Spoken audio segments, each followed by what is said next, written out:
الله وبركاته. الحمد لله رب العالمين، والصلاة والسلام على إمام المرسلين محمد وآله وصحبه الغر المحجلين. أما بعد، فأعوذ بالله من الشيطان الرجيم. بسم الله الرحمن الرحيم.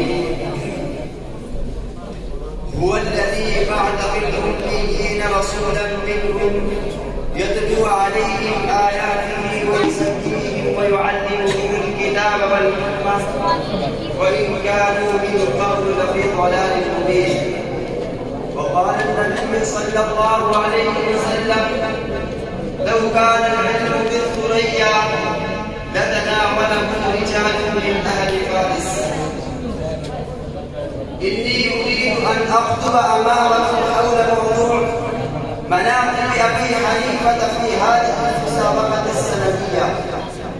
أيها المستمعون، إن قوانين البلاد مدفوعة ومنشورة اليوم تصل إلى كل فرد من أفراد الأمة، ولكن لا يفهمه كل فرد، ويتوكل المحامين إذا كان صاحب دعوى، لأن المحامين يفهمون لدروس القوانين وينفعون لذلك.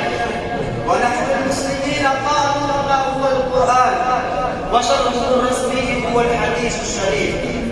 وكثير من الناس من لم يشتغلوا بالعلم فهم لا يستطيعون أن يفهموا الحكم من القرآن والسنة، فيرجعون إلى المختصين كما رجعوا إليه من قول المحامين عند إقامة الدعوة. وقد قدر الله للإمام الأعظم القطع للفتوى والاستنباط، وجعلت أقواله وتعدد أصحابه حتى صارت له مدرسة، وتم له مذهب سمي المذهب الحنفي. فمن هو الإمام للمذهب الحنفي؟ أيها السادة، كان في العراق شاب جميل غني اسمه ثابت بن النعمان، فارسي النسل تقيا ورعا، كان يتوسع مرة من نهر، إذ رأى تفاحة فأكلها، ثم خاف أن يكون أكلها حرام، فبحث عن شجرتها حتى وصل إلى صاحبها وقال له: سامحني، فأعرفه الرجل وقال: لا أسامحك إلا بشرط، وهو أن عندي بنتا شماء وقرصاء عمياء، فلا أسامحك إلا أن تتزوجها. فرأى ثابت أن الدنيا فانية وعذاب الآخرة دائمة، والزواج أيسر من العذاب، فقبل الزواج. ولما دخل عليها ليلة الزفاف وجد فتاة كالقمر ذات فهم ودين، فقال لأنها: لم قلت أنها عمياء شماء قرصاء؟ قال: أنها لم ترى الرجال ولم أسمعهم ولم تكلمهم. من هذين الزوجين الصالحين ولد صبي قدر له أن يكون جمالهما وتقواهما، وقدر له أن يكون وجوبة الزمان في الذكاء والعلم والفقه، وهو النعمان بن ثابت، وكنيته أبو حنيفة. نشأ أبو حنيفة مرفها مدللا، وكان تاجرا كبيرا يبيع الخزة، وكان أبو حنيفة إماما فقيها محدثا مفسرا تقيا ورعا تحرزا عن الشبهات زاهدا عن الدنيا راغبا إلى الآخرة توابا أوابا تلاء للقرآن. وكان الرجال في هذا العالم انتصرت أعمالهم في الدنيا، وخدم الدين خدمة لا نذير له ولا مثال له في العالم. أولهما أبو حنيفة، ثانيهما شيخ الهند محمود بن الحسن الدوبندي. انظروا إلى أبي يوسف، هو أول قاضي القضاة في الإسلام. انظروا إلى محمد بن الحسن الشيباني، صنفه جامع الصغير وجامع الكبير وسير الصغير وسير الكبير وزيادات ومبسوط. فقرأ يهودي جامع الصغير وجامع الكبير فأسلم، فسأل أحد منهم بأي سبب قبلت الإسلام؟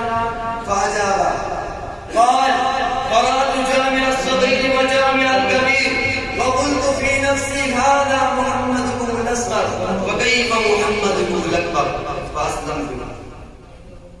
أيها الشباب المسلمين، ماذا قال العلماء في مناقب أبي حنيفة؟